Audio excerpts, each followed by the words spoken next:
Sanibonani la ku-One Shop Phakama, nibingelele sifundo. uDsD ukhangelani mfuka mhlongo.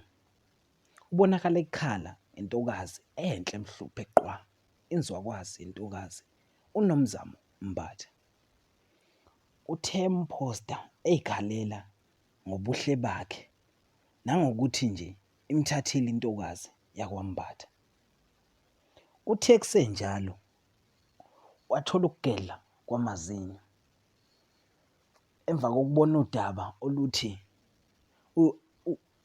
out of the league, ngamanye amazwi ukuchaza ukuthi ngeke lunge ukuthandana nalentokazi yakoShando.